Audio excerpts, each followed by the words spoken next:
Hi, Charlotte Goldstone here, host of the Lodestar's weekly News in Brief podcast. Every week, thousands of shippers and freight professionals from across the world listen to our podcasts, whether on our website or their preferred streaming platforms such as Apple Podcasts or Spotify.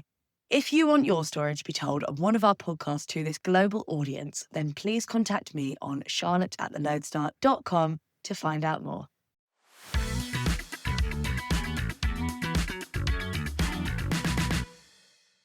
Good morning and welcome to the Lodestar podcast News in Brief. If you haven't joined us before, this podcast is to round up the last week's supply chain news and give you some insight on what you might see on the Lodestar this week.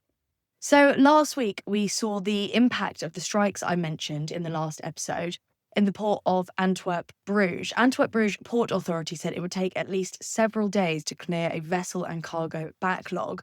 More than 60 ships were waiting to depart and around 100 were waiting to enter the port. The pilots returned to work on Thursday, and the union said it has suspended its action until the 24th of October. So they're paused for now, but we could see more strike action later this month. In Rotterdam, operations are also on a temporary return to normality, but the week-long strike from lashing operatives means that it could take at least until the end of the month for the backlog to be cleared. Then, of course, the big news from last week came from the MEPC 84 meeting to decide on adopting the IMO's framework for net zero shipping. Now, I was at the IMO last month for London International Shipping Week, and everyone seemed quite confident that it would be adopted. But before the meeting commenced, where the countries would vote yes or no, the US sent out a statement saying that countries voting yes to the IMO's net zero framework to decarbonise shipping could face sanctions, such as port fees or blocked entry for vessels flagged, owned or operated from said countries, as well as visa restrictions. The IMO's net zero framework had to be adopted by a 2/3 majority of the parties to the convention present and voting. That was 108 countries, representing more than 97% of the world's merchant shipping fleet by tonnage. The US threats put a bit of a question mark on what the outcome would be, and unfortunately the IMO agreed to delay the planned adoption of the net zero framework for 1 year. The motion to delay was put forward by Singapore and called to vote by Saudi Arabia. Some delegates believe that putting the talk on hold will give countries more time to find a consensus on this flagship climate law. But others fear that the US will further ramp up pressures on developing countries to oppose adoption at a later stage, but that is all still to be seen. In total, 57 countries voted in favour of the delay, 49 countries voted against the delay, and 21 abstained from the vote. Something that last week did give a bit more clarity on was the impact of China's retaliatory port call fees in response to the US trade representative fees of vessels calling at US ports.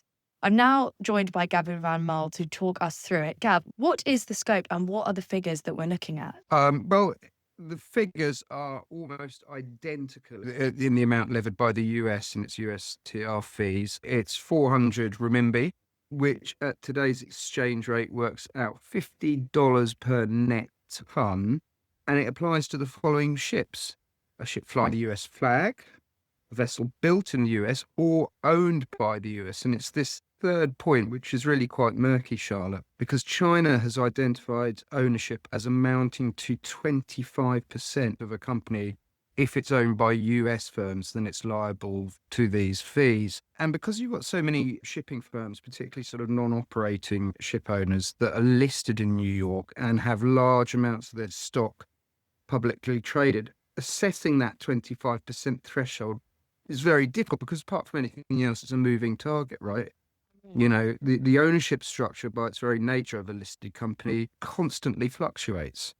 I mean, you can see why the Chinese are doing it because it is very much a tit-for-tat thing, but the collateral damage could be extensive. There is one caveat to this, which is that a ship is exempt if it was built in China. So anyway, that said, we've started to see the impact of it. I mean, we said before that Matson was one of the carriers most exposed to the Chinese fees, and indeed one of its vessels, the Maxon Waikiki, paid $1.7 million this week for a Shanghai call. That's a 4,870 TEU box ship. So that starts to give you an idea of what the levy of the fee is. So On the basis of that, if that vessel was fully loaded, then we're looking at an extra cost of $700 per 40-foot container, which is quite a lot, you know. We read another story last week. The Gemini partners have one of their Trans-Pacific services, the WC5, and it's marketed by Maersk as the TP7, which runs on its eastbound rotation, i.e. the backhaul trip from North America to Asia, runs Los Angeles, Yokohama, Busan, and Ningbo. And in the middle of last week, it was advised by the carriers that the next two sailings, at least, will stop at Busan, and any cargo to or from Ningbo will have to be shuttled from there. And I looked into the databases following this advisory, and basically the reason for this is that those two vessels are US flagged. And this is services operated by 6 ships. In fact, all of the ships on the service are US flagged ships.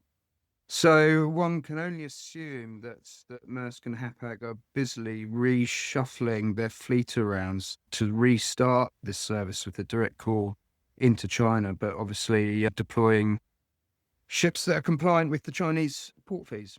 Yeah, it's all quite confusing because, I mean, following the USTR fees, it seemed like everyone was a bit put off buying Chinese-built vessels, but now maybe people will be happy to do it again. I mean, whereas the USTR fees, you know, like you say, I mean, they really largely affect the Trans-Pacific and transatlantic trades. And so far, they can mostly be nullified by the fact that there's enough South Korean and Japanese vessels to replace them.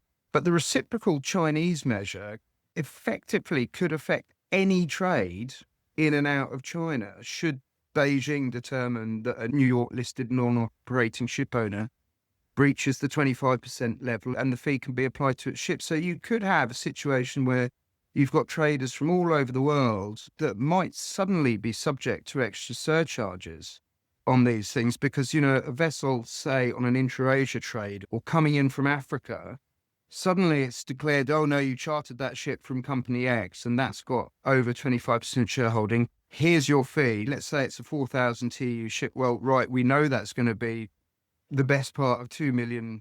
The carrier's going to have to recoup those costs. So they're going to suddenly be turning around to, I don't know, a Kenyan importer of Chinese consumer goods or a Bangladeshi importer of raw textile materials. Are they suddenly going to be liable for these fees that are part of a trade war in which they have absolutely no stake in whatsoever? So there's a lot of ramifications that could come out. Yeah, a lot for people to keep up with. Luckily, we are reporting on all the updates at thelodestar.com. But despite all this news coming out about the Trans-Pacific and all the volatility we've seen there, one carrier alliance has not been deterred in terms of capacity offered. You reported a bit of an analysis about which alliances and carriers are the most present on certain trades. So what are the results?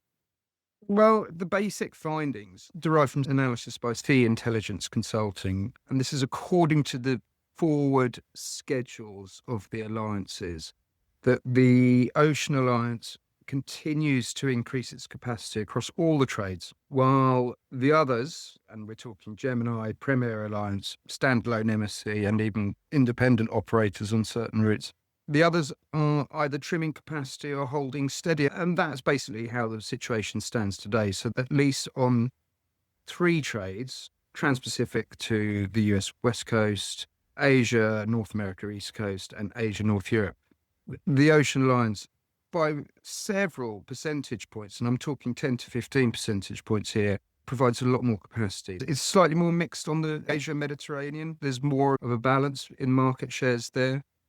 But yeah, that's as it stands today, Charlotte. I'm not sure if it will continue to do so. I think that picture will probably change through the fourth quarter, because if the freight rate war that we've sort of talked about, we think we're in the early stages of it at the moment. And if it really breaks out into the sort of open conflict that we've seen a few times in the past, then having all that capacity on the water will leave the Ocean Alliance members quite severely exposed. Well, I did want to ask you about rates. We've seen a long string of rate decline, and I had some information from a shipping source who is looking at contracting right now. And they said that everyone is expecting an aggressive push for the 1st of November increases from the carriers. But they said that the reality is that contract rates are probably going to be softer this year. So what are the indices telling us? Well, as per Friday and the most recent Shanghai Containerized Freight Index and the previous day's Drewry's World Container Index, they're telling us that the 15th of October FAK hikes on Asia-Europe and the GRIs on the Trans-Pacific on the same day were partially successful. I mean, they brought an end to what's amounted to 17 weeks of successive declines. So as we kind of predicted, the hikes have arrested the decline. Spot rates was 7% up on Asia North Europe. They were 2% up to the Meds, and they were 1% up on both Trans-Pacific routes. So I think most of the expectation is that they will glide again. But yeah, I've heard the same from my sources that there are some other rate increases being lined. I mean, they've already been published on the Trans-Pacific. There's another series of GRIs coming in on the 1st of November. Whether it's an aggressive push on the 1st of November or whether there's an aggressive push around the 15th of November, MSC released some new FAK rates for the 15th of November on the Asia-Europe trades last week. We will see how aggressive, but I mean, it's very difficult given the amount of capacity that's in the market, and I mean globally on this. It's very difficult to see how carriers would be able to achieve contract rates that are above what they achieved at this time last year. You just can't see that happening because the supply-demand balance isn't there to affect that result. Yeah, I'll be really intrigued to see how it plays out for the rest of the year. Thank you so much for joining me this week, Gav. You're very welcome, Charlotte. I'm now joined by Alex Lennane to discuss the air freight news from last week. Thanks for joining me, Alex. Hey, Charlotte. Alex, before I ask you about stories you've covered, I just want to shout out the event I was at last week, Aviation Connect. I went to Copenhagen for the event and it was a great week. Parveen did an excellent job of organising, so shout out to her if she's listening. I had some interviews there. One was with Chalebi Aviation, which is a ground handler, and they told me that they were focusing on emerging markets in the wake of the suspension of their operations in India. They said that particularly Europe and the e-commerce boom was a big factor of growth for them, plus Indonesia was an area that they were interested in. There was also some good insight about the impact of the e-commerce boom on road feeder services, and Wallenborn was saying that the seemingly random hubs that were becoming e-commerce hotspots, such as Oslo, they mentioned, was causing them to have to reshuffle capacity at very last minute. E-commerce seems to be a really big topic at the moment. You had a story about this last week and how it was impacting things in Europe. What did you hear? Well, yeah, it was lucky, really. I happened to be in Scotland and, as you do, started wondering about its exports. So I got in touch with Glasgow Prestwick to see how things were going. And it so happened that another Chinese airline has just started services there. This time it's Beijing Capital, which is bringing in e-commerce and taking out salmon and whiskey. Prestwick, like many secondary airports, has invested in e-commerce and the cold chain, actually. So we took a little look at what's going on at Prestwick and compared it with Bournemouth, which has also just announced the completion of major cargo infrastructure projects there, and it too is hoping for more e-commerce. So it's a big change in the UK from how things were a decade or so ago when Heathrow and the East Midlands were pretty much the main focus for cargo. One contender we haven't looked at yet, though, is Birmingham Airport, but we will be covering that soon. I mean, if Prestwick are giving them salmon and whiskey in exchange for e-commerce, then Birmingham and Bournemouth have got to pull something good out. And kind of on this e-commerce topic, there was quite a bit last week about the issues we're starting to find it hard to ignore surrounding the end of the de minimis exemption in the US, which impacts low-value goods that mostly are e-commerce. First, there was an announcement from UPS that they were disposing of parcels that have been stuck in their system. What's this about? Yeah, it's quite a shocking story, to be honest. So problems with the clearance processes in the US following the end of the de minimis exemption left UPS with apparently thousands of parcels in its system worth tens of thousands of dollars. Now, if the parcels can't be returned at the owner's expense, obviously, not UPS's, then they will be destroyed in what has been labelled a systemic breakdown. So best of luck to UPS's customers there, but it does sound like a bit of a horror show. Yeah, that sounds really serious. But I believe you also had some advice from Flexport about how to best cope with the de minimis related stress. What wisdom did they have for us? Well, I don't want to be accused of being a sort of marketing person for Flexport, but I did watch the product release event which was quite rock starry in that way that those tech companies do. It was quite funny, really. But they were announcing a range of AI supported tools to help customers navigate this new environment now that e-commerce has been rather upended and shippers are having to rethink their fulfillment and custom strategies. So Flexport, which is always talking about making trade much simpler, thinks it has the answers. I also saw, just quickly, I saw that the US plan to stop Chinese airlines overflying Russia has been expanded somewhat. Well, yes, in its comments on the proposal, US freighter operator National has urged the US Department of Transport to ban any foreign cargo carrier from overflying Russia on its way to the US, which is quite significant. It actually named Qatar, Etihad, Emirates, the normal US Middle Eastern carrier flights. But there's been talk in Europe of some sort of similar deal, perhaps. But Jacques Hughes told us that these unilateral moves are not a very good thing for the industry. So any sort of tit-for-tat overflight bans won't be good for air cargo in general. That's not to say they won't happen, though. Yeah, it just seems like another thing for the industry to have to bear in mind. And obviously, something else that has been a bit of a struggle has been cybercrime. And we spoke about Flexport, but another forwarder that everyone loves to hear about is DSV. And they were in the headlines last week because they have been impacted by cybercrime. What happened? Well, yeah, it's not just about DSV, actually, but there is a new cyber attacker in town, which appears to be targeting logistics businesses specifically. It's called the Coinbase cartel. It's new to the scene and it differs from other cyber attackers by focusing only on data exfiltration and staged data leaks. Now, DSV was named by them, as was Kuehne+Nagel and Siva Logistics, for a short time, and then the name was removed. We spoke to a cyber attack prevention company called Dynarisk, which told us that that tends to mean that negotiations are ongoing, and the short post might have just been a way to pressure the company to continue talks or to make payments. DSV, of course, declined to confirm or deny it, but it did say its systems were all operational, while Kuehne+Nagel said that they couldn't actually see a data breach and they thought everything was okay. But I think we're going to see more and more of these, and we'll never really know whether the companies are going to pay the ransom or whether there's another way around this. This story was also covered in quite a lot more detail by Lodestar Premium for anyone who's interested. Could you give us some more insight about what else has been on Lodestar Premium? Yeah, sure. In fact, actually, before we do that, there are a couple more exclusives from the Lodestar that are definitely worth a mention. One is the surcharge route at Chittagong Port, which has seen the Port Authority cancel licenses for both Maersk and CMA CGM ships. It's quite a fascinating tale and one worth following. But there's also a really good analysis of the future for nuclear fuel on ships by our environment correspondent. Definitely worth a read. Over in Premium, earnings season is starting. So far, we've had JB Hunt, but Premium last week also had a look at rail mergers and CSX. There was an analysis of the FMC's D&D rules, as well as a piece on US customs and a look at Walmart's AI play. So quite a wide-ranging lot of things there. Thank you very much, Alex. Thanks, Charlotte.